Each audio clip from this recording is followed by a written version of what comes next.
Hi, the title of my presentation is Work-Life Balance in the Operating Room. I'm Krista Frabel for Nursing 847 Fall 2016. Vision and value proposition. Is our flexible schedule flexible enough to provide work-life balance to the operating room staff nurses? Currently, the answer to this question for our nurses is no. The operating room needs to find a way to connect life and family with work and career through balance. Work-life balance refers to creating synergy through a harmonious relationship between work, including career and ambition, and lifestyle, including health, pleasure, leisure, family, and spiritual dimensions.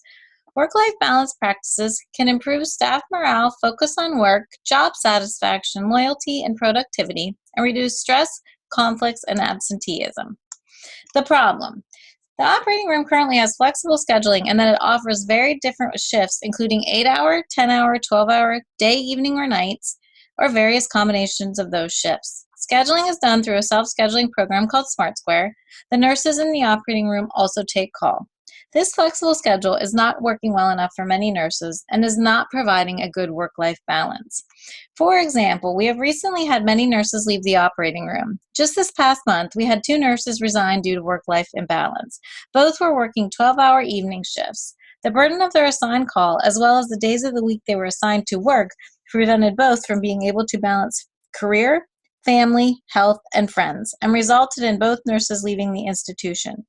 Self-scheduling did not work for them, as the schedule was balanced for the needs of the unit only.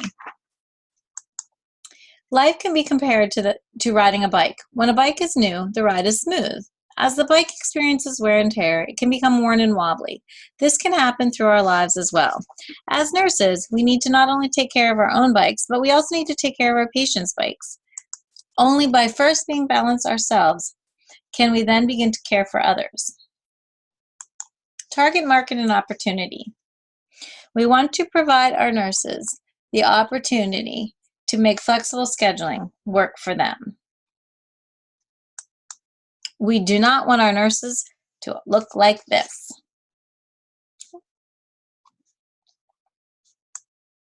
Health is more than the mere absence of disease, but a balance of emotional, physical, spiritual, social, and environmental well-being. The solution. Both perceptions regarding organizational support for work-life balance and actual support practices are important in achieving positive outcomes for employees and organizations. These practices include flexible work schedules, reduced working hours, family services or allowances, and leave structures that will have positive effects for both the employees and the organization. Other practices include on-site daycare, on-site exercise facilities, downtime at work, and break periods at work. Providing family-friendly services helps to foster organizational commitment. Investing in a family-supportive work environment evokes a win-win situation for both sides. Family-supportive organizations help working parents to reduce their work-life conflict and enhance their work-life balance. The organizations may then benefit from positive work attitudes and higher organizational commitment and loyalty. My proposed solution for the operating room involves multiple steps. First, I will survey the operating room nurses in our hospital, survey the other nurses in our hospital, survey the operating room nurses in nearby competing hospitals, survey the other nurses in nearby competing hospitals, place a suggestion box in the lounge, and review best practices in operating room scheduling. Once I have compiled that information, I will discuss the issues with senior nursing leadership, including the chief nursing officer and the human resources department. Finally, I will engage the scheduling committee. It is important to obtain information from not only our operating room and hospital, but also other nearby competing operating rooms and hospitals to compare scheduling and work-life balance strategies. Engaging the scheduling committee is critical to the improvement of work-life balance as the 6-member team has final approval of the schedule. Work-life imbalances can cause both adverse organizational and individual outcomes. Adverse organizational outcomes include high absence and sickness rates, difficulty retaining staff, and low motivation. Adverse individual outcomes can range from difficulty sleeping, eating, anger issues, to severe breakdown in family and social relationships. The revenue model. There are many nurses in the operating room who are obtaining their advanced nursing degrees. There have been several issues of nurses who have changed to flexible 12-hour shifts so they can have more days off, only to never be able to get the days off that they actually have school or classes, causing unnecessary stress, call-offs, and trouble finding that balance. Social support from the overall organization, supervisors, and management teams is critical for registered nurses participating in nursing education programs. The knowledge gained through the advanced degrees can bring value to the organization. Work-family role conflict or work-life balance has been found to be positively related to burnout. Burnout among nurses threatens not only their own health, but also that of their patients. Perceived supervisory social support, organizational social support, and spousal social support have all been found to affect burnout, job satisfaction, life satisfaction, and depression. The work-family or work-life conflict is defined as a form of inter-role conflict in which the role pressures from the work and family domains are mutually incompatible in some respect. One source of work-life conflict is when staff are expected to continue work duties at home. Some nurses may not be required to take work home, but may have a hard time letting go of work activities at home. For example, frequently checking and responding to emails while at home or on vacation. Being unable to let go of work while at home can be a destructive force in these nurses' personal lives. In the operating room, the call sign-up process is arduous. Often, nurses are disrupted while on vacation due to this process causing unnecessary stress from being unable to enjoy a work-free vacation. Currently, our call guidelines require a 2-hour response time or we are skipped.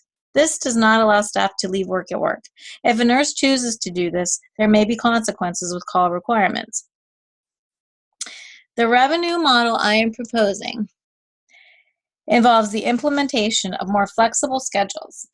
Many nurses may only want to work part-time or may have multiple scheduling needs due to school, children, or other family issues. Allowing for more flexibility with scheduling will improve retention and turnover, resulting in less money spent on orientation of new staff. Self-scheduling or SmartScore is a great tool, but it needs a software upgrade to accommodate call and other scheduling concerns. The cost of the upgrade will result in improved work-life balance and proposed organizational loyalty with less sick time call loss. Employee motivation will increase, resulting in improved organizational and patient care outcomes. Traction and validation roadmap. Involuntary overtime, which can include being expected to work at home or take work away on vacation, has a negative effect on an employee's well-being. Being forced to work late, on call, or hours that were requested off upsets the balance between home and work, as it may cause that person to miss a child's sporting event, a doctor's appointment, not get dinner made, not feel rested, miss class, or more. It may negatively impact marriages and family relationships at home. It may cause stiff thinking, mental exhaustion, and risky forms of behaviors. All of these issues can adversely impact organizational success, and every area of life suffers, including family, career, friends, and health. Some hospitals are exploring and adopting call alternatives to help their staff with better work-life balance and to retain their experienced nurses. This includes a special call team or people designated to work certain unwanted shifts. These are volunteers and they may receive additional compensation or benefits. Another practice utilized through other areas of our organization and other hospitals is the use of a float pool. While the operating room does have a few per diem staff, they are not allowed to work for staff members who may really need off a day for school or activities, and we do not have a float pool. Past practice allowed for per diem use and more flexibility. Agency nurses are another common staffing and scheduling alternative. Some organizations use flex time, which is a system that allows employees to work at the times they are available while still meeting the work responsibilities. The implementation of any new staffing or scheduling pattern should be trialed and evaluated after 6 months to determine the effect of finances, retention, productivity, risk management, and employee and patient satisfaction. Improved self-scheduling will empower the nursing staff and increase their control to balance their personal and professional lives, particularly helpful to nurses who have children or part-time schooling. Goals. Nurses going to school are able to get the schedule they need to get to classes. Minimal call-offs due to scheduling issues. Minimal actual sicknesses due to stressors or work-life imbalances. Organizational commitment and loyalty. Decrease in resignations due to work-life imbalance. Decrease in turnover. Improvement of retention. Increase in motivation. Marketing and implementation strategy. I plan to hang flyers in the bathrooms of the operating room as well as email all of the registered nurses, clinical heads, and other senior leadership. I will seek involvement from the other staff and physicians through flyers. I will utilize social media to reach out to other nurses in the community to gather information. After reviewing best practices in other ORs and gathering information, I will then present the findings to senior leadership and the scheduling committee. Once reviewed with the scheduling committee, I hope to then take my implementation strategy to the chief nursing officer and human resources. While our unit follows union guidelines, there is flexibility within the contract. Team members include the operating room staff nurses, members of the nursing leadership team, operating room physicians, other operating room staff members, human resources staff. This team has the knowledge and expertise needed to improve the flexible scheduling problems. The OR staff nurses know firsthand what the issues are, and once the information is gathered, we will be able to relay that to senior nursing leadership and human resources. The plan will be to enhance our scheduling process with improved programs while leaving work at home. The competition. We will complete an analysis of other hospitals and organizations in the Hershey, Harrisburg, Lancaster, York area to determine how our findings fit into the competitive landscape of these organizations. These competitors do not currently use Smart Square scheduling, as I am aware. Investments and use of funds. Social capital involves feedback from other staff and units. Material capital includes the cost of flyers and the synthesis of information.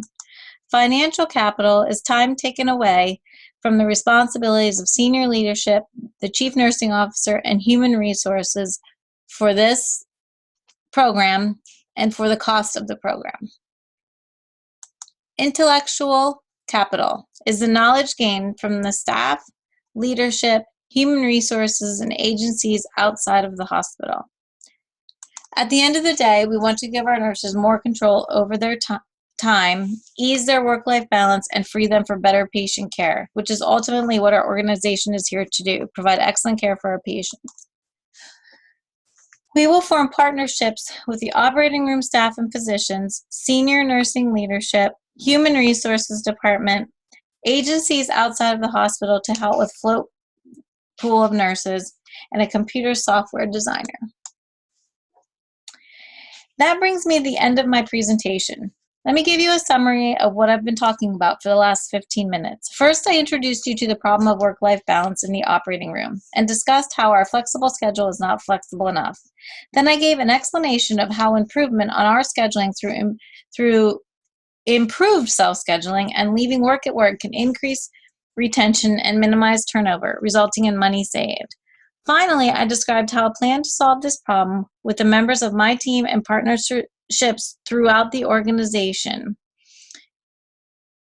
to achieve improved work-life balance in the operating room. I hope you have enjoyed my presentation. Thank you and have a great day.